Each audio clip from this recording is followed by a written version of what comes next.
Bueno, que la gracia y la paz de nuestro Padre Celestial y su amado Hijo Jesucristo esté con todos y cada uno de ustedes. Damos las gracias por abrir la puerta al Señor esta noche nuevamente en esta casa de oración, la cual bendecimos desde ya y a cada uno de los que aquí están presentes.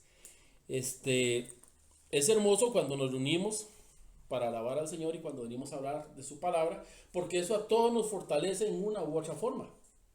El Señor siempre nos quiere hablar, pero lo importante es hacer la palabra de Él en nosotros un sí y un amén. No es venir a hablar un rato de la Biblia y que ya está, y qué bonito que hablamos y que pasamos, sino que entendamos que el mensaje que Dios prepara no es uno, es Dios el que prepara el mensaje, tiene un sentido, tiene una finalidad. Y cada uno de nosotros sabremos hoy el Señor qué es el regalo que nos ha preparado. Amén. El Señor dice, hoy viene la respuesta a tu oración. Gloria a Dios. Hoy, Bonito. a esta casa. Hoy, para el que quiere hacerlo suyo. Hoy viene la respuesta a tu oración. Vamos a repasar el Salmo 27. El Señor es mi luz y mi salvación. El Señor, ¿por qué hoy quiere hablarnos? Y empiezo por mí. Mi esposa sabe por qué. Pero el tema yo no lo preparé por lo que yo estoy viviendo en este momento. Estoy viviendo un ataque demasiado fuerte en el trabajo. Pero el enemigo trata de desanimarme y yo sigo adelante. Porque yo sé quién está de mi lado. Yo sé en quién yo confío. El Señor me ha dicho a mí a través de muchas palabras, no te desanimes por los que prosperan en el mal. A veces usted ve gente que agarra grandes puestos, gente que agarra gran poder, gente que tiene mucho poder económico, y usted que se porta bien, y usted que la pulsea, y usted que la pellejea, y usted ve que no cambia nada en su vida. Y usted dice, ¿por qué? Porque, oiga, y muchas veces uno juzga a Dios y le dice, ¿por qué Dios es tan injusto y le da tanto a tanta gente mala y a uno que es bueno? No. El Señor dice, no te desanimes por eso. Hoy el Señor ha venido a que nosotros cobremos fuerzas. Amén. Y si usted tiene la palabra en su mano, busque el Salmo 27 porque es importante que usted comience a degustar. Oiga, ahí vamos a degustar, como agarrar un buen queque, partirlo en 14 rodajitas, que es la cantidad de versículos de este Salmo. Y vamos a dejar que sea Dios el que hable a nuestros corazones. Amén. El verso 1 dice, Jehová, el Señor, es mi luz y mi salvación. Y hace una pregunta, ¿de quién temeré? Es que es la confrontación de lo que Dios quiere que nosotros hagamos en nuestra vida, una interrogante. O sea, si Dios es mi luz y mi salvación, ¿por qué yo voy a andar con miedo de alguien o de algo? Por eso dice, ¿de quién temeré?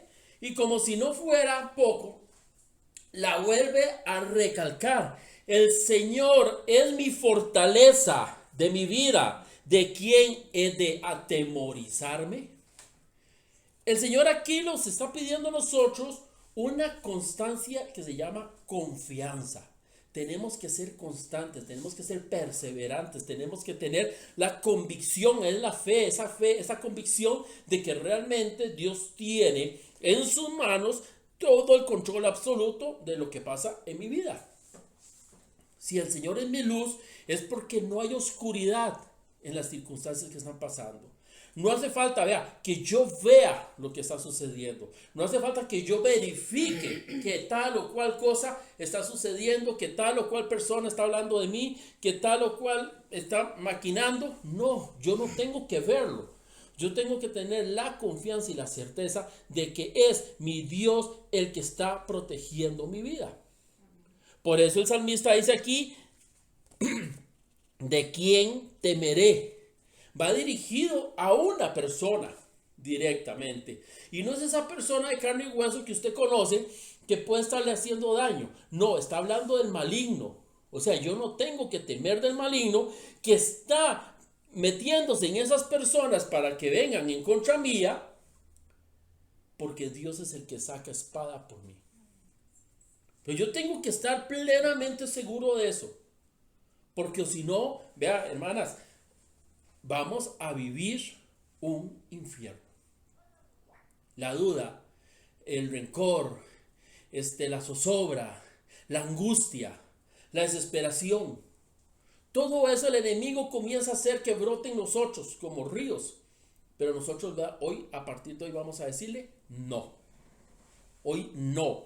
El verso 2 dice, cuando se juntaron contra mí, ve, está hablando de una conspiración. Es que el enemigo cuando viene contra tuya no viene solo, se agrupa, se agrupa. Entonces usted dice, bueno, es que aquí ya no es mi hermana, sino que es con mi tía y con mi tío y con mi abuela y con mis padres y esto y el otro y ya están todos en contra mía. No, hermano, no es ellos, no son ellos, es el enemigo que te quiere tirar al suelo. Entonces, ¿quiénes somos nosotros para enfrentar al enemigo? No, dejémosle eso a Dios. Cuando se juntaron contra mí los malignos, mis angustiadores y mis enemigos, es que no solo uno, los contó todos los que están en contra suya. Para comer mis carnes, ellos tropezaron y cayeron. Imagínese usted, solo gócese en lo que es confiar en mi Dios y usted ve todos esos que vienen en contra suya y caen, tropiezan, entre ellos mismos se matan. Porque Dios ha sacado esa bandera por usted. Aunque un ejército acampe contra mí, eso es el ejército acampando contra usted, es el ejército que se ha acercado para combatirlo. Pero todavía no ha venido contra usted porque le falta fuerza. ¿Y qué creen que es esa fuerza que ocupa ese ejército? Nuestro temor. Eso es, viene el enemigo y te asusta con todo lo que usted está viendo. ¿Qué es lo que le pasó al siervo de Eliseo? Vio que eran muchísimos los que venían contra ellos y ellos eran solo 2.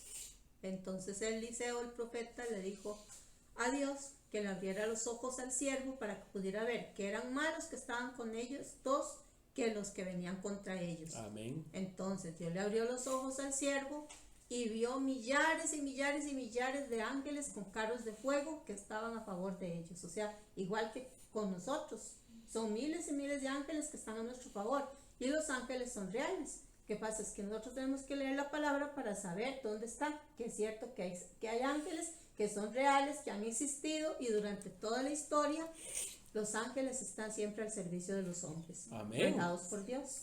Por eso el salmista en el Salmo 23 dice, aunque ande en valle de sombra de muerte, que dice, no temeré mal alguno. ¿Por qué? ¿Pero por qué? Porque tú estás conmigo. Es esa presencia constante de Dios en nuestras vidas la que me está diciendo ahora que aunque un ejército acampe en contra mía, no temerá. Dice, no temerá mi corazón, aunque contra mí se levante guerra, yo estaré confiado.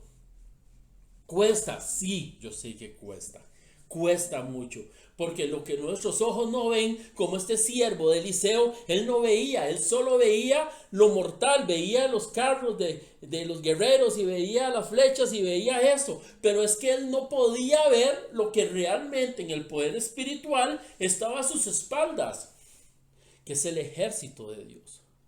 Y ese ejército va a luchar a tu favor cuando usted confía en su Dios. Usted camina, pero Dios va adelante. Así como cuando el pueblo de Israel salió de Egipto, dice que una columna de fuego iba adelante, alumbrando de noche, y una nube iba de día, cuidándolos del sol candente. Pero ¿dónde iba? Iba adelante de ellos. Iba abriendo camino. Yo solo tengo que caminar confiado.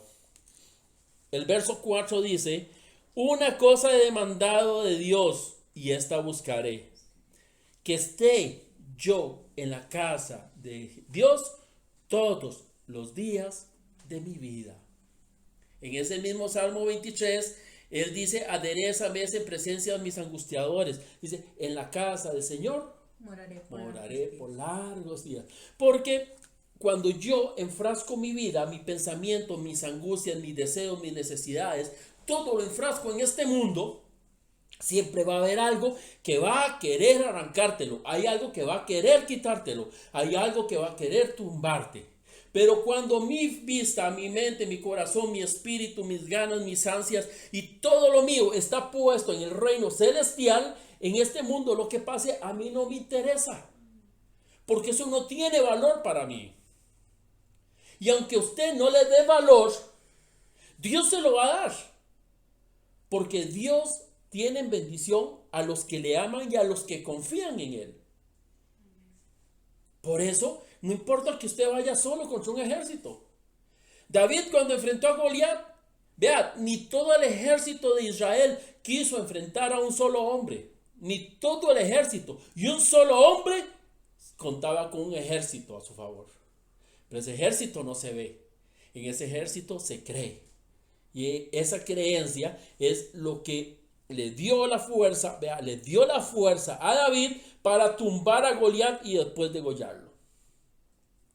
Él tuvo miedo de Goliat. ¿Por qué voy a temer? ¿De quién temeré? Dice al inicio el Salmo. ¿Por qué voy a temer? No es que ahora, mañana usted va a salir y se va a arrollar las mangas y va a comenzar a cascarear a todo el mundo. Dice, yo no te tengo miedo, venite, porque lo pueden dejar como un Cristo, ¿verdad? El temor es un temor a las cosas que las personas te puedan hacer. Deje las cosas en manos de Dios. Por eso dice, porque Él me esconderá, decía ahora el cántico, ¿verdad? Él me esconderá en su tabernáculo, en su santuario, en su tabernáculo. ¿Qué es que Dios me esconde? Que dice, venga, escondas para que no lo vean. No, es que usted anda confiado caminando entre escorpiones y entre serpientes y no te va a pasar nada, porque el enemigo no puede verte para atacarte. Eso es que el Señor te esconde, el Señor te cubre, el Señor está a tu alrededor, como dice el Salmo 91. Tú vas a morar bajo la sombra del Altísimo. Esa sombra te va a proteger, esa sombra te va a cubrir, esa sombra te va a cuidar. Él va a tener el cuidado tuyo, no lo dude. El verso 7 lo voy a dejar de último. El verso 9 me dice, no me dejes ni me desampares. Es una persona que clama, que confía, pero está en clamor. Es una persona que confía, pero está en oración. Es una persona que confía, pero está en la presencia de Dios. Estamos en su presencia, estoy leyendo su palabra, estoy constantemente con Él, estoy con Él. Porque si yo estoy con Él, entonces Él va a estar conmigo. Y si Él está conmigo, ¿quién va a estar contra mí?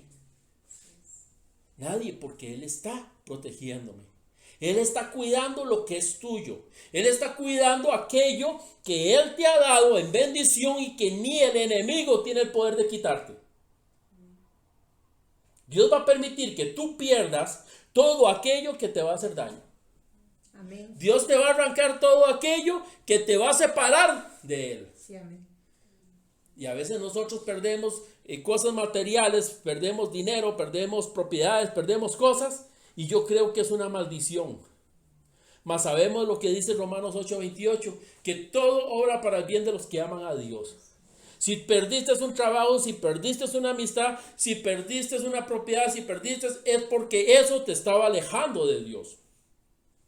Mas lo que viene en bendición, eso nada ni nadie te lo puede quitar, porque viene directamente de Él.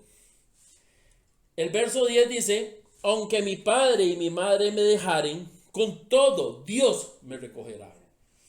Este pasaje es hermoso porque es un aliento de que a veces nosotros necesitamos tanta reafirmación de la gente que por eso vivimos con dolor, que por eso vivimos angustiados. Como vivimos apegados a algo o a alguien, yo no puedo ver la gloria de mi Dios obrando en mi vida. Porque esa persona, esa cosa, me es tan necesaria que si yo la pierdo, hasta pueden decir, me muero. Si te vas de mi vida, me muero. Si te vas, me quito la vida. Nosotros no podemos vivir apegados a nada ni a nadie, solamente a nuestro Dios. Y por eso es que nos llevamos tanto golpe, por eso es que nos llevamos tanto tropiezo, por eso es que sufrimos. Porque realmente no hemos puesto nuestro corazón apegado a lo que debe estar apegado. Buscad primeramente el reino de Dios y su justicia. ¿Y qué? Y todo lo demás os será añadido. ¿Y qué te va a ser añadido? Lo que Dios te va a dar para que usted glorifique su santo nombre. Y entre más usted lo glorifica, menos necesita de este mundo y más Dios a usted la va a bendecir. Porque eso está súper comprobado. Para los que confiamos en Él. El verso 12 dice: no me entregues a voluntad de mis enemigos, porque se han levantado contra mí testigos falsos. Esos son los que vienen a hablar en contra tuya. Y todavía si usted lo acusan y lo enjuician y lo condenan por algo que usted no hizo, más mal te vas a sentir. Hoy el Señor viene a decirnos a nosotros: hubiera yo desmayado si no creyere que veré la bondad de Yahweh, la bondad de mi Dios. En la tierra de los vivientes, aguarda a Yahweh, esfuérzate y aliéntese tu corazón si esperas en Yahweh, estoy diciendo en Dios. Yahweh es el nombre hebreo de nuestro Señor, el Padre Celestial.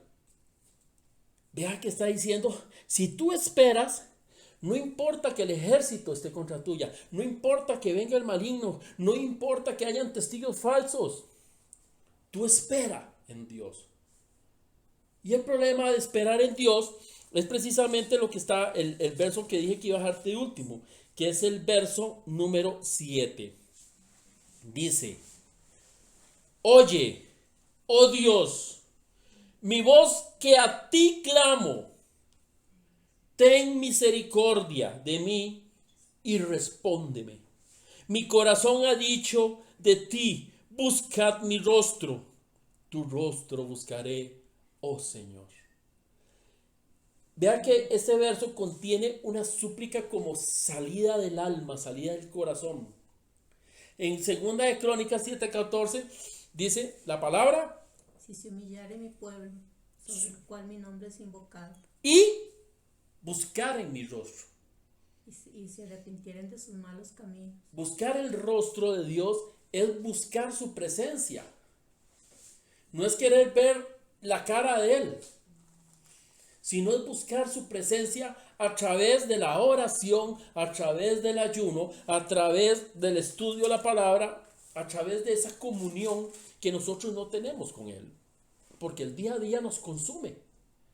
Y usted dice: sí, pero yo tengo que cocinar, yo tengo que lavar, yo tengo que planchar, yo tengo que alistar a las chiquillas que se van al colegio, yo tengo que alistarle la comidita a la que se va a trabajar, y tengo que hacer esto y tengo que hacer. Entonces, diría Jesús a Marta: Marta, Marta, tan afanada, mas mira a María, que ha escogido la mejor parte. ¿Se acuerdan del pasaje?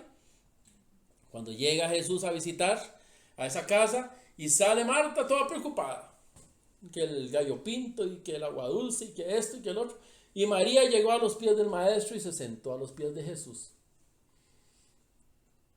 Y Marta, como con recelo o envidia o no sé qué, le reclama a Jesús, le dice: hey, pues no, ¿por qué no le dices a María que se pare a ayudarme? No es que yo estoy con toda la carga del trabajo. Mas Jesús, ¿qué fue lo que le dijo? Marta, Marta, afanada estás con tantas cosas, una sola cosa es necesaria, y María ha escogido la mejor parte. Porque María aplicaba lo que dice la palabra que les acabo de decir: buscad primeramente el reino de Dios y su justicia, lo demás os va a ser dado. Entonces usted dice: ay, qué rico, ahora me voy a dedicar a adorar, a leer la Biblia, y que va a ver quién hace la comida, y quién lava, y quién aplancha, y quién esto. No. Entienda, cuando usted se dedica de corazón a Dios, de una forma sobrenatural, usted tiene todo hecho. Y sin cansancio. Y sin dolor de haberlo hecho. Y sin reclamarle a nadie que no le ayuda. Dios a mí me da el espacio que yo le doy a Él. y Él me cubre en el resto mío. Eso es como que yo trabajo para Él y Él trabaja en mi parte. Y no es que yo no la hago, yo la hago, pero la hago de una manera tan rápida y exacta que uno dice, igualmente, en mi casa no hay ropa tirada por todos lados, está planchadita y está lavada y está la comida hecha y está la cama tendida, las cosas están hechas. Y si usted va a buscar a esta mujer, usted la ve constantemente, o orando, o en el cuarto secreto, o la ve estudiando la palabra, la está viendo atendiendo a personas, está trabajando para él. Y dice usted, bueno, pero ¿en qué momento? Es que tiene una empleada, tiene esto, los chiquillos le ayudan. No, eso es Dios trabajando por nosotros, porque nosotros, Él necesita que estemos trabajando para Él. Hay una palabra, pero no sé si es palabra de Dios, que dice, ocúpate de mis cosas y yo me ocuparé de las tuyas. Yo creo que sí es palabra, ¿verdad? Bueno, tendría que verificarlo. Sí, ¿verdad? Que siempre dicen, ocúpate de mis cosas. Siempre me ha dicho, pero uno lo dice. Sí, y yo me ocuparé de las tuyas. Imagínate, yo me ocupo de las cosas de Dios y como bien dice Julio, Él se ocupa de las mías. Y así es. Dios a usted le va a dar, le da las fuerzas. Le da las fuerzas. ¿Cuándo fue? Fue antier que yo llegué a la casa. Vea, yo nada más llegué, puse la cabeza y me noqué. El martes. Fue el martes. Yo caí. Porque venía tan agotado. Ayer llegué súper agotado. Y hoy me pregunta Ana. Lo primero que me preguntó cuando entré. Y me dice, ¿venís cansado? ¿Y qué fue mi respuesta? No. Y yo, pregúnteme cuando venimos de COD. Porque yo sé que Dios me va a dar la fuerza que yo ocupaba de salir del trabajo, llegar a mi casa y subir aquí. Y puede ser que ahora yo llegue y yo llegue ya que casi ni como. Y caigo. Pero ya le serví a Él. Correrán y no se cansarán. Caminarán y no se fatigarán. Esa es la promesa de Él. Para los que caminamos en sus para caminos. Los que confían en el Señor. Y los que confiamos, Que le exactamente. darán nuevas fuerzas, dice. Volarán como las águilas. Entonces, es esta relación de confianza en la cual yo no debo temer. Porque usted puede decir, bueno, sí, imagínese, todo el día trabajando, todo el día en el colegio, todo el día haciendo esto, y en la noche todavía hay que ir allá a estudiar la Biblia, hay que ir a esa oración, hay que ir a... ¿Ve? Usted mismo se está derrotando. Pero no es usted, es el enemigo. Acampando esas huestes espirituales ahí para impedir de que usted crezca espiritualmente. Y no, hay que servirle al Señor, hay que servirle, vamos. Que mire que estás cansado, no, hablemos de eso después cuando termine todo. Hoy no tengo tiempo para estar cansado. Porque yo no sé si mañana voy a estar. Pero este verso 7...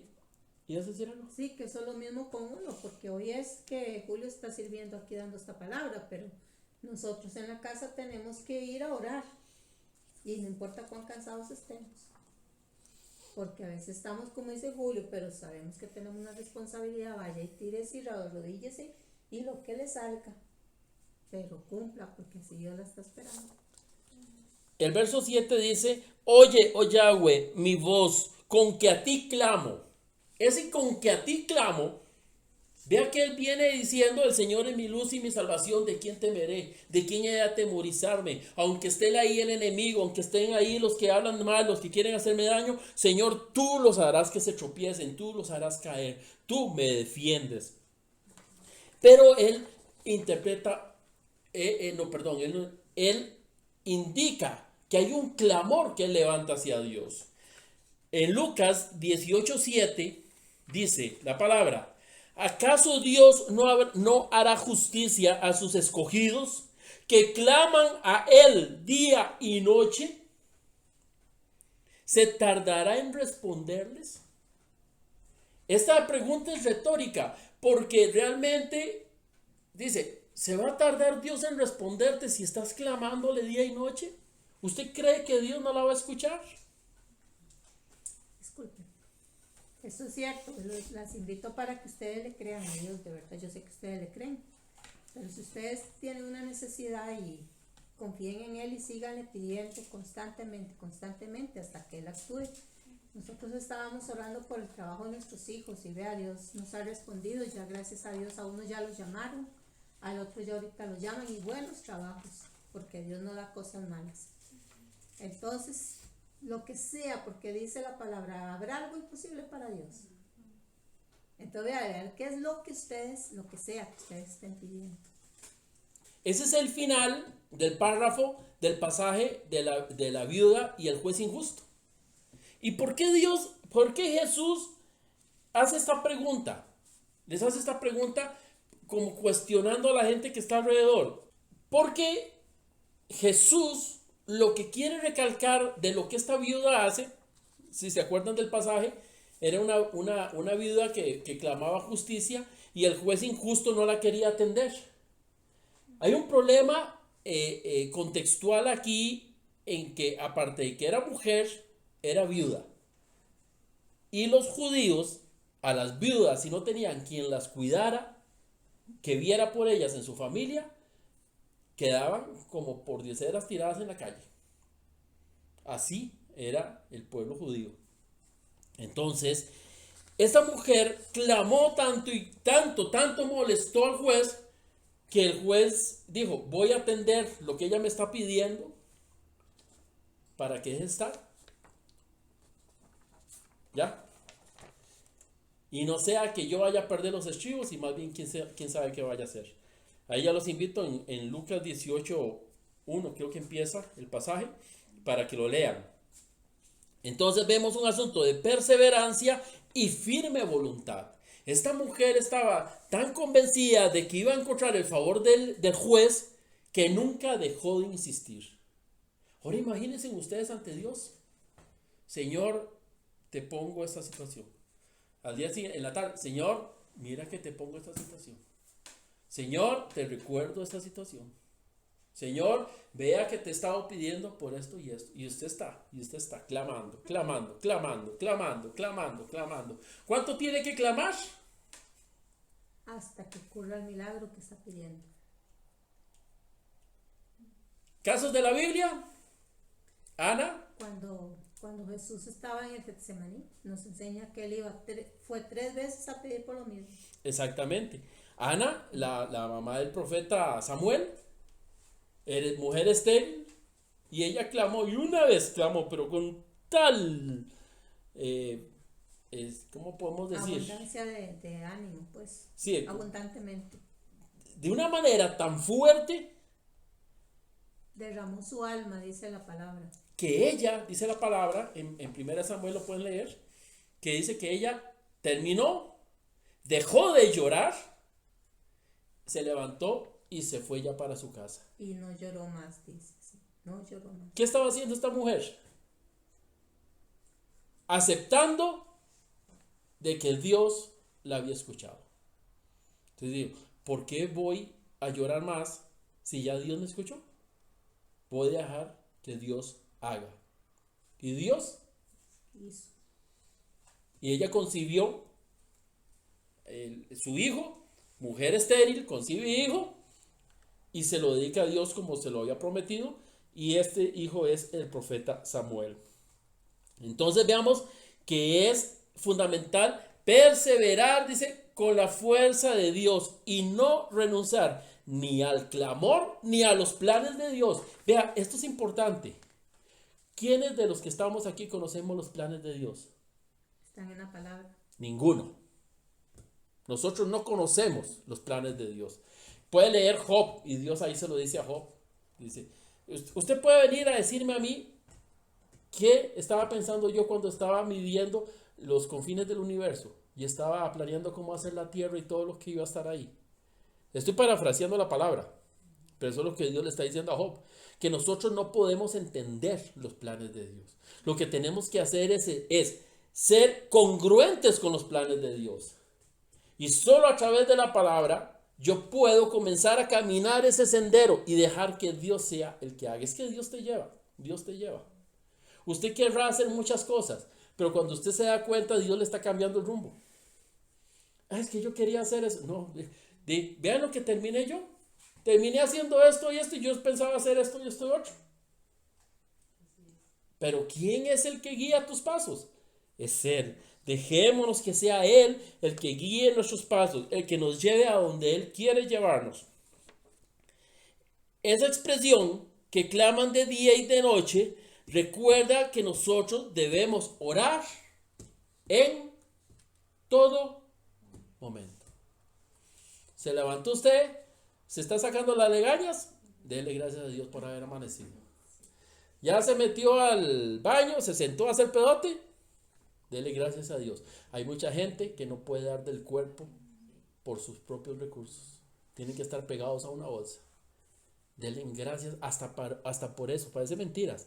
Hay que ser agradecidos por todo. Se metió a la agüita. Dele gracias a Dios de que no tiene que ir a un río a sacar un poco de agua, a meterse a la poza, a bañarse, porque le llega ahí a la aspersión. Se está comiendo lo que Dios le preparó para el desayuno. Es que en todo momento hay que ser agradecido. En todo momento hay que estar en eso. Decía un pastor que conocemos nosotros y me parece interesante. Dice, nosotros damos gracias mal porque damos gracias a los alimentos antes de comerlos. Y tenemos que dar gracias a Dios en el momento que los hemos comido, no antes. Yo no sé, es una forma interesante de verlo. Pero sí, seamos agradecidos por la provisión que ha sido puesta y seamos agradecidos porque hemos podido comerla. ¿Cuántos hermanos no pueden comer? O porque no tienen o porque su salud se los impide. No se pueden comer una torta chilena. Caso de su hijo, el caso de mi esposa. Para eso estoy yo me las como, por ellos. ¿Ve? Yo por eso estoy agradecido. Vea, suena jocoso, sí, pero también sepamos ver las oportunidades de Dios, el por qué Dios ha permitido en mi vida cierta enfermedad. ¿Sabe cuán grandioso va a ser el día en que Dios sane a su hijo? El día que Dios lo va a sanar, el día que Dios va a sanar a mi esposa, que es el día en que esas bocas se van a abrir para glorificar su nombre. Yo pensé que era para comerme la torta chilena. Y comerse la torta chilena. Con todo el gusto. Díganme ustedes, si yo no he pasado esa prueba, ¿cómo voy a glorificar su nombre? Suena un poco como injusto, tal vez. Me recuerdo el pasaje que estaba Jesús frente a un ciego y llegaron a acusarle los fariseos y dice, ¿quién pecó, él o sus padres? ¿Qué le dijo Jesús? Ni él ni sus padres, sino que esta enfermedad es para darle la gloria y la honra a nuestros hijos. Alabado sea el Señor. ¿Por qué su hijo está pasando lo que está pasando? Porque él va a glorificar el nombre de Dios. Hay que declarar la sanación de él. Vamos a creer en la sanación de él. Vamos a creer en la sanación de toda persona que en este momento está pasando por su cabecita y que está pasando alguna enfermedad. Oré. La noche oraba por mi esposa, ella ni cuenta se dio. Estaba orando por ella. Oremos, pidamos, clamemos, seamos como esta viuda, así constantes, perseverantes. Señor, vea, Señor, vea, Señor, vea, Señor, vea, Señor, Señor, Señor, Señor. Y un momento va a decir, Señor, buenos días, como decía aquel, cállate. Ahí está, tome, ya está sano. A ver qué hace con él. Es que anteriormente el Salmo 27 dice, el Señor es mi luz y mi salvación. Y hay que recordar que salvación es combo completo. Salvación es sanidad, salvación es prosperidad, salvación es paz, es gozo, es alegría, es amor, es perseverancia, es el todo. Por eso cuando oremos tenemos que orar por salvación, porque a veces oramos para que se sane. ¿Y qué pasa si se sana y no se salva?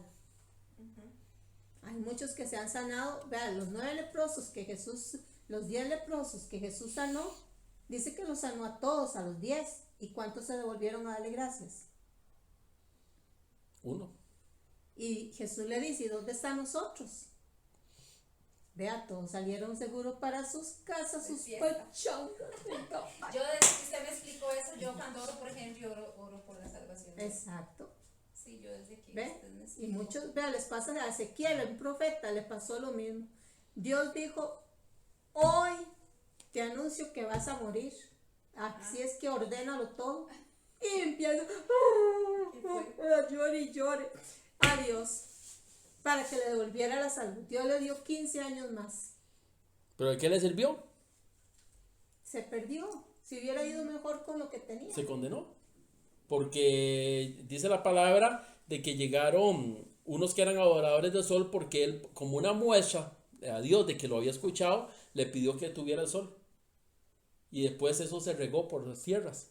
Y los de Macedonia escucharon de que uno fue capaz de hacer que el sol se detuviera. Y dice, ¿cómo es este que le da órdenes a nuestro Dios? Todos los de Babilonia fueron. Babilonia, sí, no Macedonia, Babilonia.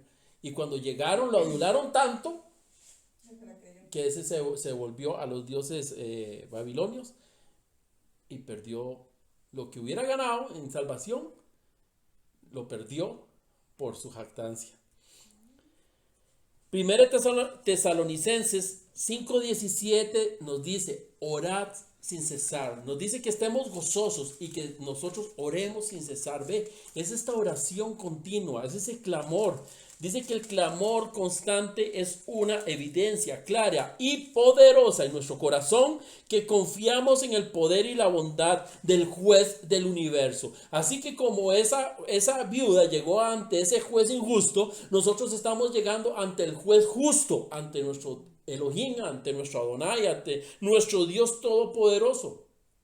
Pero tenemos que esperar su tiempo perfecto. Dios está haciendo cosas interesantes en nuestras vidas. Dios ya tiene lo mejor, porque la palabra lo dice. Si Él viste a los lirios y le da de comer a los pajarillos, ¿qué no hará por nosotros que somos sus hijos? Pero es que tenemos un tiempo y nosotros no tenemos que desesperar. Tenemos que esperar. ¿Y esperar qué? Confiados en Él. Hechos 2:21 nos dice, y todo aquel que invocare el nombre del Señor será salvo. Precisamente lo que mi esposa decía ahora, será salvo. Aquel hombre Jairo, que era un sacerdote, llegó a buscar a Jesús porque su hija estaba muriendo. Pero él dijo, él primero llegó y se postró. Vea los actos de un conocedor. Él se postró y adoró a Jesús. Y después de que se postrarse es humillarse. Yo entiendo y conozco cuál es mi posición ante Dios. Yo tengo que llegar humillado, no reclamándole, Señor, tú me diste un hijo y ahora está enfermo, eres un Dios injusto. No, yo me humillo ante mi Dios, me doblego ante Él y llego a suplicarle. ¿Y qué le pidió Jairo? Señor, mi hija está enferma, ve a mi casa, pon tus manos sobre ella y será salva. Salva, dice la palabra. Inmediatamente después dice, y sanará. ¿Ven cómo funciona? Tenemos que buscar nuestra salvación para que venga a nuestra vida la sanación. Si hay cosas que no están bien en nuestra vida, pongámonos en orden para buscar la salvación. El Señor viene a nuestro socorro y nos da la.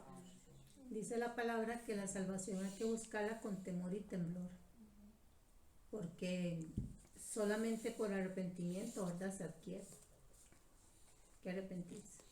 Entonces la pregunta es, ¿se va a tardar el Señor en respondernos? Hay gente que ha orado 10 años, 15 años, y ustedes, esa pobre viejita, toda la vida por el hijo alcohólico hasta que murió se convirtió en condenado ese. Bueno, ese fue el tiempo de esa señora. Hay gente que dobla las rodillas y en 15 minutos tiene el milagro. Yo este testimonio yo lo doy. Yo duré, después de una gripe, 6 meses, ¿verdad? Con una tos. 6 meses. Probé lo habido y por haber. Médico, en macrobiótica, en enjurjes de pueblo. Y fueron 6 o 9 meses, yo no me acuerdo, güey. Pero yo era una desesperación porque era tal la tos que a mí me desespera. Y ya estaba tan cansado y una noche en la madrugada, oiga, me pasó lo de la hemorroides. La hemorroides, 12 años de sangrado. Gastó toda la plata que tenía en médicos y no pudieron. Hasta que vio a Jesús. ¿Y qué hizo? Se acercó y tocó el borde de su manto. Yo esa noche dije, qué increíble. Al único que no he acudido. Al único que no he acudido. Doblé rodillas, le pedí al día siguiente. Al día siguiente ya no tenía tos. Eso es. Es la fe. Nuestra fe aplicada en la forma correcta. Sí, Señor. 6, 9 meses de desobediencia. Solo porque no pude ver dónde estaba realmente mi sanidad. Y así muchas cosas en nuestras vidas. Vemos que no pasa, que no prospera, que no hace, únicamente porque no hemos alzado los ojos y reconocido nuestra impotencia ante nuestro Creador. Él tratará de respondernos. Dice, no solo nos enseña que Dios responderá de acuerdo con su naturaleza fiel y bondadosa, sino que lo va a hacer en el momento preciso. En el momento preciso. Cuando Él necesita que cierta persona vea, que tal escuche, que tal suceda, o que yo doblegue mi corazón ante Él. Entonces, esta parábola no tiene la finalidad de destacar que Dios es fiel en la respuesta. La finalidad de esta parábola es la importancia del clamor perseverante de una persona ante un supremo que sabe que tiene el poder de darte lo que tú le estás pidiendo. Hoy este salmo lo que me enseña a mí es que yo confiado, pero confiado en mi Dios, no voy a temer el mal que está a mi alrededor. Voy a dejar la justicia en su mano y a través de mi clamor y a través de la perseverancia en este clamor, me humillo ante su presencia y espero su favor para mi vida. Amén y amén. Le damos un aplauso al Espíritu de Dios.